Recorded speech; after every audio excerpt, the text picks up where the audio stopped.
Hello friends, happy Sunday afternoon. This is Shannon. I just wanted to share a few things that I found junking today. I went to an estate sale and then went to Savers for a little bit. Nothing very exciting, but I thought I'd share. So at the estate sale, she was a quilter and had lots of sewing supplies. So I picked up this double fold bias tape, several packages for $1 a piece. And I wanted these because I use these to sew around the edges of canvases if I paint them myself or just use a chart. And so for $1 a package, I thought that was a really good deal. So I picked those up. At the estate sale, she was also, like I said, she was a quilter. So I got some of this Mary Ellen's Best Press starch alternative for $4, which is a good price. And it was most of the bottle. So if I find this, I pick it up whenever I can, just because it's not a necessity, and it's just nice to find. So I also got one of these constant mist spray bottles for $2 with the water in it. Again, good for ironing. My husband uses them for plants as well, so it's always nice to have a couple more around. And I think that was it for the estate sale. Oh, no. One fun thing is I got these little, I think they're probably Bakelite, a set of little tiny knives, and a set of 5. I think they came in a set of 6. I got these for $4, and they're branded, what does it say? Dinky, Dinkee knife, stainless steel, and they are Bakelite, I'm fairly certain.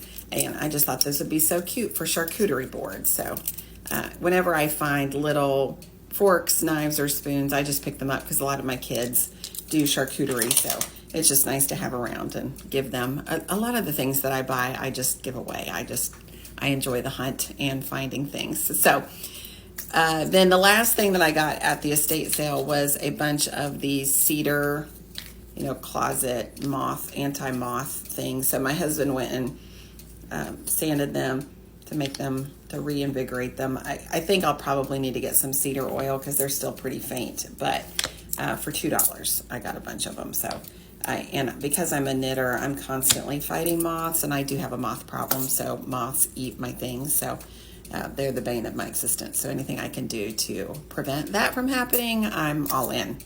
Okay, so that was the estate sale. Yesterday at the estate sale, I posted a picture of last night of the 3-tiered, I got 3 different cake stands yesterday at an estate sale, all silver plate. They were beautiful. They were half off, and I just got them for my daughter-in-law's, future daughter-in-law's wedding. I just thought they would be so pretty and really hard. I've never seen them at an estate sale. So we got those yesterday, and then I just got some random candles. I have a little candle, like a crystal candle plate that I've done a bunch of different crystal containers, and I have candles that just do drippy. So if you look it up on TikTok, it's called a drippy candle plate, and so I'm constantly looking for candles to add to that. So got those yesterday. Then I went to Savers today, and not very exciting, but there are things. So I got new with tags 2 kitchen towels. They're really probably more, I will bring them out in the fall, but they're from the brand Michelle, and I think you can get Michelle soaps and stuff at like Marshall's and TJ Maxx. They have them in like Hallmark stores and gift shops as well, but this still had the tags on it, so I thought that one was really pretty. And then another one, and I got these for $5.99. I just thought those were so pretty. So got those. So I'll just put those away and put them in my drawer until fall. Then I got a pair of just little chino shorts. I'll give these a try. These are for men, but they are Ralph Lauren, and I was just looking for a little pair of chino Bermuda shorts. So I don't know if those will work or not. I'll have to try those on. And then when my son moved out, he took a lot of our Tervis tumblers. So I picked these up because they're just inexpensive, and I actually prefer Tervis tumblers to stainless steel ones. I don't know why, but I just do. So I got a K-State one, and this one that looks kind of like a little fish bowl.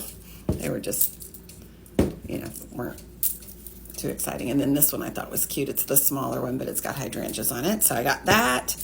And then I got a book for my fireplace because I'm still trying to build out my vintage book collection. I think my son accidentally carried mine off to the thrift store thinking that they were in the Goodwill pile, but it'll just give me something to curate. So if you weren't here, I have I have a fireplace, but it's a non-functioning fireplace. So in the winter, I put little electric logs in there, and then in the summer, I pull those out, and I've stacked vintage books in the little cubby, but all of my vintage books are gone. So I'm having to start over. So I got one vintage book at Savers.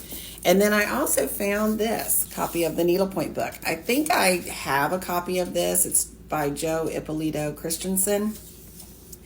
But I just picked it up just in case I don't have this particular one. And I've shared this before, but these old Needlepoint books have got such good content.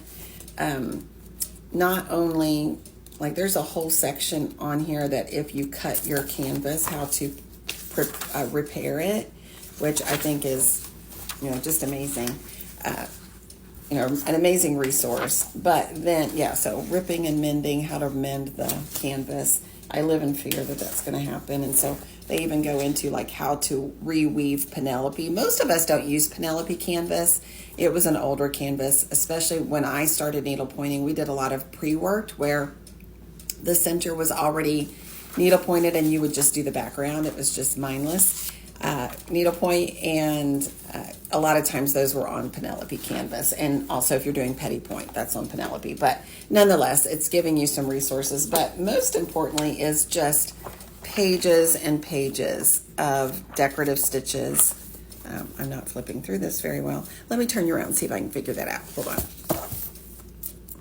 So beginning at page 130, all the way through the end of the book, these are just pages and pages of different decorative stitches, organized by what kind they are.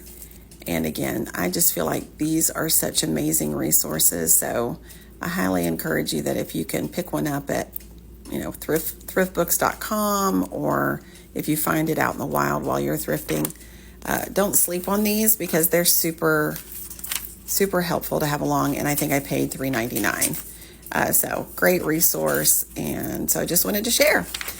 All right. Well, thanks for coming along, and I hope you're having a great Sunday afternoon. Thanks. Bye.